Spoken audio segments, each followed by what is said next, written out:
Engineer की शादी होती रही और शादी के वक्त इंजीनियर रोता रहा। ये कोई मीम नहीं है, ना ही मैं कोई आपसे मजाक कर रहा हूँ, बल्कि ये एक हकीकत है जो कि मैं आपके सामने लाना चाहता हूँ कि बिहारी मर्द वाकई में बहुत ज्यादा परेशान है। एक तो हम कहते हैं ना कि शादीशुदा मर्द परेशान है क्योंकि वो अपने घर की जिम्मेदारियों को पूरा करने के चक्कर में इस कदर फंस चुका है कि वो बेचारा परेशान हाल जिंदगी गुजार रहा है। लेकिन यहाँ पर वो बिहारी मर्द जिनकी शादियां नहीं हुई हैं, उनके साथ जो जुल्म हो रहा है वो किसी जुर्म से कम नहीं है। हो क्या रहा है यहाँ पर कि यहाँ पर बिहारी मर्दों को जिनकी शादियां नहीं हुई हैं उनको अगवा कर लिया जाता है। लिटरली उनको अगवा कर लिया जाता है, और किसी तावान के लिए या किसी फिरौती के लिए नहीं, बल्कि उनकी शादी कराने के लिए। यानी कि उनको अगवा करके उनकी शादियां कराई जाती है। कैन यू इमेजिन कि ऐसा भी हो सकता है? जी हाँ, बिल्कुल ऐसा भी हो रहा है। इस इंजीनियर का नाम है विनोद कुमार, जिनकी जबरदस्ती जिनको अगवा किया गया। इनको अगवा कराने में इनकी अपने दोस्त ने बड़ा अहम किरदार अदा किया। उनको अगवा करा के इनकी जबरदस्ती शादी करा दी गई। लेकिन विनोद कुमार अकेले नहीं है। ऐसे 8 से 10 हजार शादियां होती हैं बिहार में, जिनको हम कहते हैं पकड़वू विवाह, जिसमें लड़के को किडनैप करके उनकी शादियां कराई जाती हैं। ऐसी पकड़वू विवाह यानी कि जबरदस्ती की शादी बिहार के कुछ पर्टिकुलर डिस्ट्रिक्ट में बहुत ज्यादा पॉपुलर है। विनोद के साथ साथ एक गौतम भी थे, जिनकी स्कूल में नई नई जॉब लगी थी और 2 हफ्ते के बाद ही इनको अगवा कराकर उनकी शादी करा दी गई। उसी तरीके से एक जानवरों के डॉक्टर को जिसकी शादी नहीं हुई थी, उसको बहला फुसला कर एक जानवर के इलाज के लिए बुलाया गया और फिर वहीं से उसको किडनैप कर लिया गया और फिर उसकी जबरदस्ती शादी करा दी गई। इस किस्म के पकड़वू विवाह करवाने के लिए वहां पर प्रॉपर गैंग्स काम कर रहे हैं, जो कि कॉन्ट्रैक्ट के ऊपर लड़कों को किडनैप करते हैं और फिर उनकी जबरदस्ती आपकी लड़की से शादी करा दी जाती है। वैसे तो इस किस्म के पकड़वू विवाह के जबरन शादियों का जो एक्चुअल फिगर है वो तो बहुत ही अलग होगा, लेकिन जो रिपोर्ट हुए हैं वो 8 से 10 हजार सालाना ऐसी शादियां बिहार के सूबे में होती हैं। क्योंकि कई लोग तो इन गैंग्स के डर की वजह से पुलिस रिपोर्ट भी फाइल नहीं करते। आखिर वो बेचारे करें भी तो क्या करें। बिहार के कुछ डिस्ट्रिक्ट में इस किस्म की शादियां इतनी ज्यादा पॉपुलर हैं कि उसके ऊपर 2010 में एक मूवी बनी थी अनटर्ड वन, जो कि बहुत ज्यादा पॉपुलर है। लोगों ने उसको बहुत पसंद किया क्योंकि वो इसी टॉपिक पर बनी हुई थी। इसके अलावा जबरिया जोड़ी और अतरंगी रे जैसी मूवीज में भी इसका आंसर नजर आया है, इसके एलिमेंट नजर आए हैं कि बिहार में क्या क्या होता रहा है।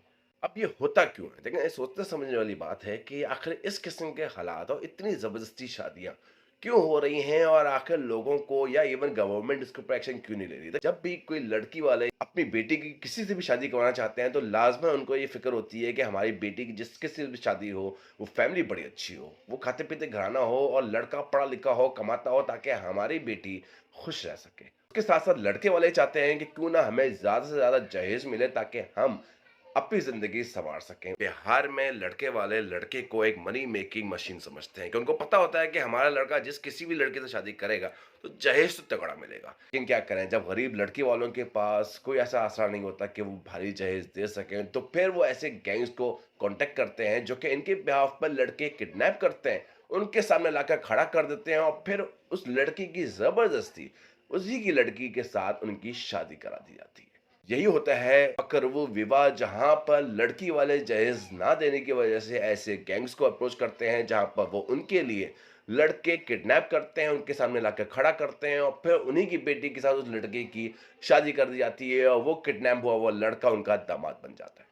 पकड़वू विवाह में जो लड़के आते हैं वो उनका ज्यादातर ताल्लुक मिडिल क्लास तबके से होता है, जिसके ऊपर गैंग अपना दबाव हमेशा बरकरार रखता है सालों साल तक, जब तक कि वो लड़का उस शादी को एक्सेप्ट ना कर ले। और ये शादियां गन पॉइंट पर करवाई जाती हैं। पिस्टल वगैरह वो सटा दिए, बोले लोग बोलने लगे कि हल्ला नहीं करना नहीं तो मार देंगे। अब मसला ये भी है ना कि वो लड़के वाले इतने ज्यादा पावरफुल होते नहीं है, ना इतने पढ़े लिखे होते हैं, तो वो इतना ज्यादा रेजिस्ट कर नहीं पाते। शादी के बाद भी वो गैंग लड़के वालों के ऊपर अपना दबाव बरकरार रखता है, जैसे कि मैंने आपको कहा, ताकि कल को कोई भी पुलिस कंप्लेन ना हो, ना लड़का लड़की को छोड़कर भागे। क्योंकि उनको भी पता है कि बिहार में या इंडिया में एक मरतबा किसी लड़के या लड़की की शादी हो गई तो दोबारा शादी होना बहुत मुश्किल काम है। और क्या आप जानते हैं कि जब शादी की तस्वीरें या वीडियोस बनाई जाती हैं तो लड़के को जबरन मुस्कुराया जाता है, ताकि ये बात वाज़ेह हो कि लड़का इस शादी से खुश है। और अगर कोई लड़का इस शादी के खिलाफ जाने भी चाहे तो वो गैंगस्टर उस लड़के के ऊपर फेक डॉरी के केसेस यानी कि जहेज के मामले में जुल्म और सितम के केस डालकर उसको अंदर करा देते हैं। ऐसे में वो बेचारी मिडिल क्लास फैमिली ना पुलिस के पास जाती है, ना कोर्ट के पास जाती है, और बस जैसी जिंदगी गुजर रही है उस जुल्म को बर्दाश्त करते रहते हैं।